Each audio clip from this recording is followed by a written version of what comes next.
وتبص عليهم يا ابني.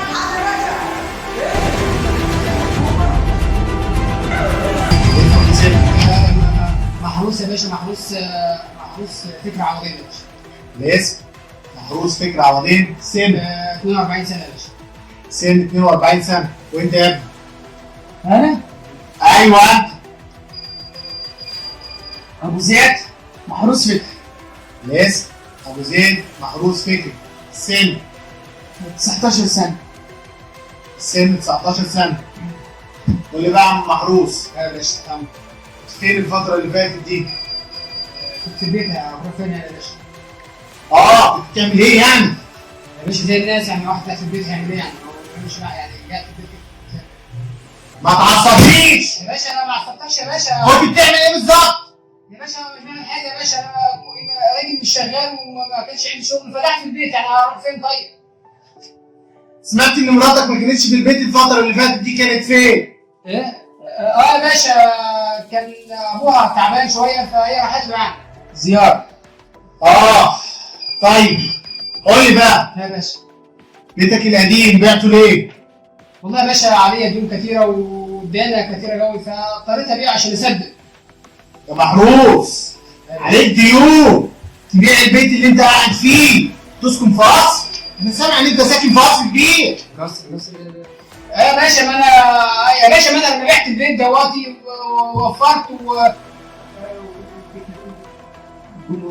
يا باشا احنا ورثنا يا باشا، انا ورثت يعني ورثت من ابويا، كان ابويا يا باشا ورثني. بتلف وتدور معايا وانا الموضوع ده ما يعجبنيش، بلاش تعصبني يا باشا. انا مش بلف وادور يا باشا بس.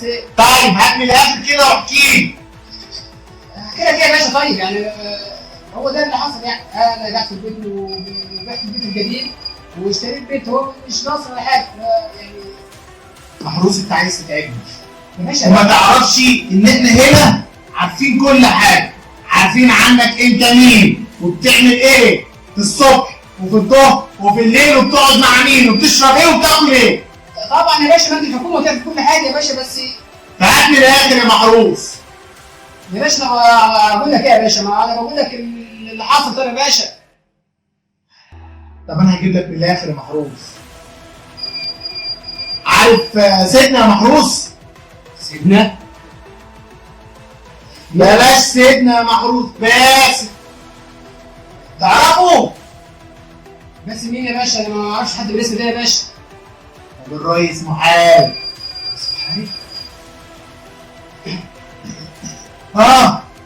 عرفت بقى ان احنا عارفين كل حاجه؟ هي يا باشا. طب بص يا باشا يعني احكي وما تهتش كده وخد نفسك ويدا خالص يا باشا. هقول لك على كل حاجه يا باشا. ده اللي احنا عاوزينه يا باشا. والله احنا ما عملنا اي حاجه يا باشا. ده هو الشيخ وسيدنا والريس هم اللي شوفوا قالوا لنا ان هم عايزين عين يذبحوه عشان يطلع اللاجئين. فانا يا باشا احنا والله يا باشا احنا ناس غلابه يا باشا، والله ما لاقيين ناكل. يعني قتلت يا محروس؟ يا باشا لا يا باشا احنا ما قتلناش بس. هم اللي قتلوا برضه يا باشا، احنا ما قتلناش. مين اللي قتل يا محروس؟ هو الريس. هم الريس يا باشا وسيدنا هم اللي ذبحوا، احنا مالناش دعوه. وانت ما اشتركتش معاهم يعني يا محروس؟ يا باشا لا يا باشا احنا ايوه يا باشا. بص هقول لك الصراحه، هي البنت خبطت على الباب واحنا فتحنا، احنا ما نعرفش ان هي يعني ايه كانت تايهه، وخبطت على الباب واحنا فتحنا لها الباب، ولما دخلت هم شافوها بقى في البيت وقالوا احنا عايزين ضم طفل على اللاجئين. على بالك ايه سيبه يا ابني، خليه يقعد يتكلم. يا باشا هم لما قالوا ان احنا عايزين ضم طفل فالطفل كان في البيت واي حد تلاقوه كده يذبحوه. يا باشا لا يا باشا احنا ما اديناهاش يا باشا. ده هي اللي جت لحدينا، احنا ما رحنالهاش. هي اللي خبطت على الباب ولما دخلت. ما تعصبنيش، بنت تجيلكم تعملوا فيها كده؟ ده انتوا ما عندكمش ولا دم ولا دين. يا باشا بص يا باشا انا بقول لك على كل حاجه يا باشا. ايوه عايزك تحكي لي عن كل حاجه بالتفصيل يا باشا بصراحه كده يا باشا احنا خدنا البت وذبحناها يا باشا وادونا 500,000 جنيه الريس والشيخ. هو ده اللي حصل يا باشا، هو ده اللي كله حصل. تمام. احكي لنا بقى من اول ما سيدنا خبط على الباب لحد ما خدت ال 500,000. بص يا باشا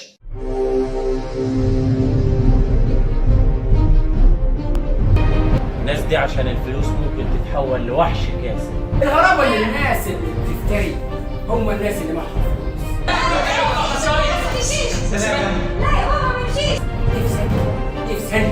نفسي اسرق.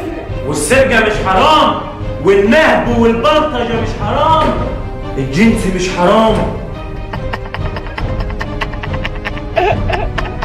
يا ترى انت فين يا باسم؟ اخويا انا اللي هدور عليك. يا باسم، هو باسم. مالها؟ جدك اهم حاجة الفلوس. ابقى غني. الكنز قريب.